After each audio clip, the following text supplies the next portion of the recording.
Now, during the midterms and before, Michigan voters made it very, very clear that we wanted an increase in the minimum wage.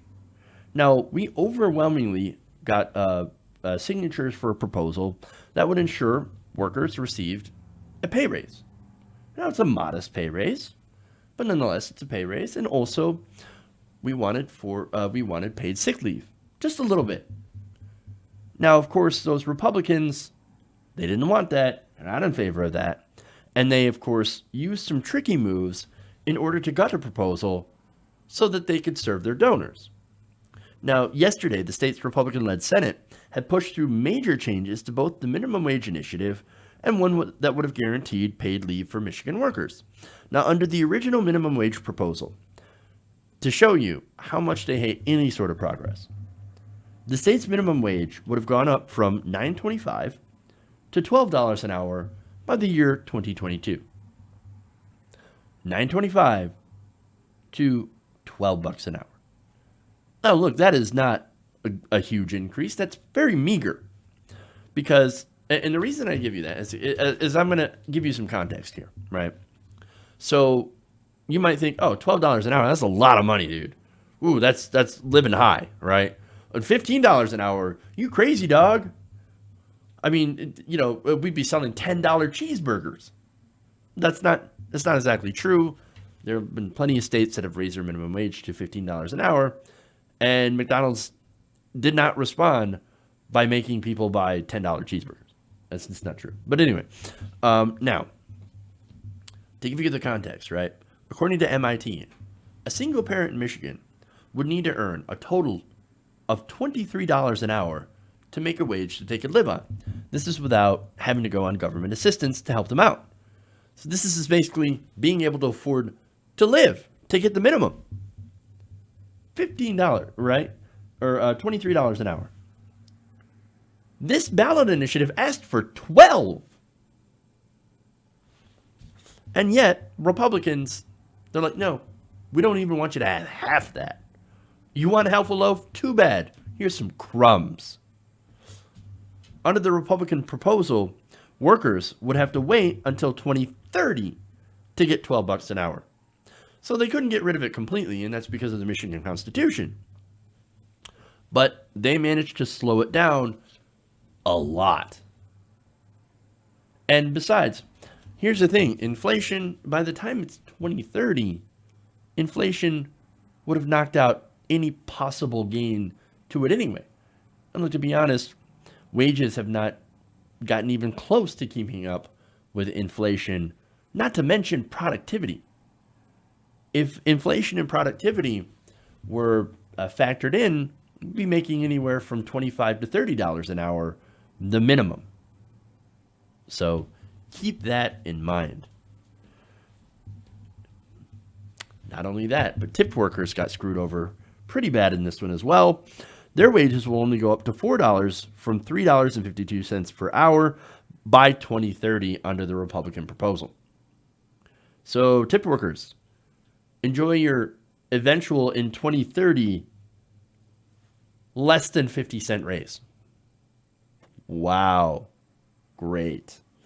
Not only that, but of course, is the sick leave proposal.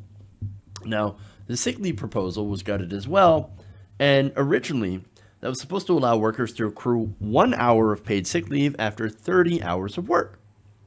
However, the new version changes that to 1 hour after 40 hours. So, of course, that leaves out a lot of part-time workers. So if you're a part-time worker, you work under 40 hours. Well then, sorry, you work 39. You're not going to get that hour of sick leave. That is paid off. Not going to happen. Sad day for you. It is estimated that 1 million Michigan workers who work for the state's 162,000 small companies would also be exempt from the right to paid sick leave under the GOP's bill. So that's not counting everyone else. So they don't care about workers earning a decent paycheck or getting sick leave. So, hey, if you're sick, you've got to show up to work if you don't have any sick leave, or just not get paid for it. And with the low wages, Well, people are not going to take days off to be sick. They're going to show up when they're sick because they can't afford not to. They can't afford to take a day off. So that's what this is about. But those are bad enough, right? But it's not just what Republicans did to water the bills down that's egregious. No, it's actually also how they decided to do this. Now, Michigan voters had demanded the passage of the original proposals, with MI Time to Care leading the push for the sick leave bill and One Fair Wage gathering 400,000 signatures from Michiganders who supported the minimum wage hike, right? However, in September, state lawmakers voted to approve the initiatives. Well, now that it's interesting, oh no, here, we're Republicans, we're actually going to approve this, right? However, they only did that because it would keep the proposals off election day ballots. And that later on, because if you're voted in by ballot, obviously that becomes part of the state constitution, right? And so the state constitution, it's really hard to get rid of legislation from the state constitution. So like, oh God, we can't allow that. Let's just pass it through our legislature. And then later on, we can change it. We can gut it. And that's exactly what they're doing during this lame duck session. Now, here's the thing. Republicans do this because they didn't want to listen to the will of the people. They only listened to their corporate donors. Now, groups like ALEC and the NRA, that's the National Restaurant Association, not the Rifle Association, and numerous pro-corporate groups, they cannot stand increases in the minimum wage. It's not that they can't afford it, it's because it ends up having a slight decrease in their member groups' profit margins. So these big corporations, McDonald's, Walmart, etc., Burger King, they pay Republican politicians legal bribes to do their bidding against the people, by hook or by crook. And this is exactly a great example of them doing that. Now, what's interesting is they might have actually overextended themselves when it comes to Michigan. Some experts have argued that the GOP strategy violates Michigan's constitution. Now, this goes back, of course, to a legal opinion written in 1964 by a Democratic attorney general who argued that voter-initiated laws, which is what these were, cannot be changed in the same legislative session. So, interesting. So, Republicans, they passed this earlier this year. They passed it in September. And then they decided to change it in the lame duck before they lost power. That would be a violation if that holds up. So, look, here's the thing. Look, when has any modern Republican Party listened to any sort of constitution? Whether it be the state or the actual Constitution of the United States? Well, they don't. I mean, the only thing that they understand is the Second Amendment. That's the only national constitution that they listen to, constitutional amendment. But when it comes to state constitutions, they rewrite it, they challenge it, and basically ignore it when it's inconvenient. When it's inconvenient to both them and their donors. And so, and that's the thing. That's who they serve. That's why they blatantly are trying to stop Democrats from enacting the policy agendas that the voters voted for. And it's not just the ballot measures either. Republicans in Michigan are trying to stop the soon-to-be governor and attorney general from actually doing things that they campaigned on. For example, Republican lawmakers are considering proposals that would give them more authority to intervene in legal fights involving the state and would shift oversight of campaign finance to Republicans. Meaning that Dana Nessel, as Attorney General, would not be able to withdraw Michigan from the anti-ACA state lawsuit. Which, of course, Nessel and Whitmer are pro-ACA. But under this, they wouldn't be able to withdraw because, well, they would have to have legislative approval. And of course, right now, Republicans and in the future, Republicans will be in charge of the legislature until they're voted out. Now, Nestle could also be forced to defend the law that lets faith-based adoption organizations turn away same-sex couples. Now, Dana Nessel is openly gay, and she's obviously not in favor of that law. She says that is discriminatory. And she says, I will absolutely not defend it. However, here are the Republicans saying, oh no, we're going to make sure that you will defend it. So that's going to end up being a major legislative fight. And that's not what Michiganders voted for in these elections. That's not what we wanted. And Michigan isn't the only place where Republicans are brazenly grabbing power.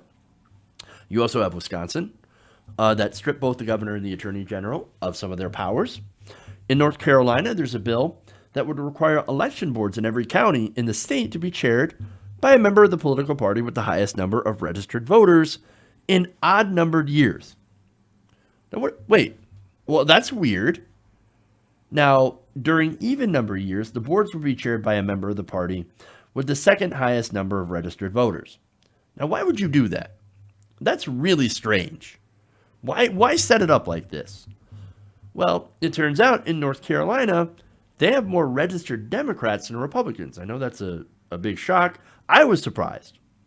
But what that would mean is that a Republican member of every election board in the state would be in charge of voting procedures during election years. So the way that's set up is to make sure Republicans, whenever there's an election, happen to be in charge of the voting. Now, why is that a terrible thing? Well, it turns out that North Carolina Republicans are in the middle of a massive election fraud scandal. Oops. Now, that, of course, involves people, paying other people to pick up ballots and then drop them off, not mail-in ballots, not to actually mail them in or turn them in, but to turn them into a GOP operative that's also a criminal who has been convicted. So North Carolina got a little bit of problems. But here's a North Carolina legislature saying, don't care. We're going to get them by fraud, by hook or by crook, man. We are going to make sure Republicans are in charge of these elections so we can continue to cheat and continue to win. It's blatant, man. Gee, I wonder if we should keep letting Republicans right now be in charge of elections. Republicans overwhelmingly commit voter fraud. I know, right? The very minuscule amount of voter fraud that actually happens is perpetrated usually by Republicans because they're like, oh, I just want to see if we can actually catch voter fraud. Yeah, we caught voter fraud, and you were the one who was doing it. Way to go, dumbass.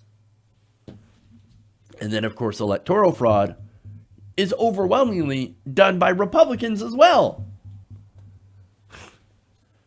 And look, you look at both Kansas and you look at Georgia, right? Both of those elections. And this was the Republican primary in Kansas, by the way. Chris Kobach. Chris Kobach was trailing his opponent, his Republican opponent in the primary. There was a weird glitch that happened, and suddenly Kobach is way ahead in the polls. Wasn't that weird? Isn't that electoral fraud or the possibility? Don't know. They didn't look into it, but it sure looks suspicious.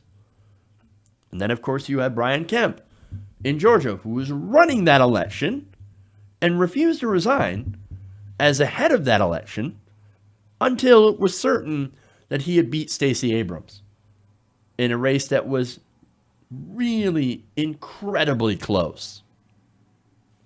That's not weird at all. Both of those elections are marred by the allegations of electoral fraud. It turns out that if you can't beat them legitimately, then either cheat them or when you lose, strip away their power. That's the current Republican MO. They didn't used to be like this. No, Republicans used to be a lot different when it came to at least respecting some voter rights and respecting the peaceful transition of power. That is not the modern Republican Party. That is not the Republican Party that I grew up seeing. They haven't been like that for a very, very long time. And so that should be a lesson as to why you shouldn't vote for Republicans. Right now, the modern Republican Party hates democracy. They don't care about the will of the people and only seem to care about their own power while also serving their donors. They need to be taught a lesson. And that lesson is to lose every single election. And look, if you want to get even more extreme, every time a Republican loses and a transition of power, do the same thing back. If a Democrat loses an election and a Republican administration comes in, you strip their power, just until they learn. Hey guys, hopefully you enjoyed that free video. Now I'm going to have to ask you a favor. Between the demonetization and the YouTube algorithm messing around with view counts, etc., we're having a hard time adjusting to the new YouTube reality, which is where you guys come in. See, we have a Patreon, patreon.com/TYTNation, set up to help us rely on you guys, the viewers, instead of big corporate ads. Look, you know the show. You know I'm not in favor of big corporations anyway. So help us transition away from relying on the ad model to pay the bills and sign up to be a patron, patreon.com/TYTNation. That goes a long way to help us keep the lights on. And you guys will know that you're supporting independent progressive media.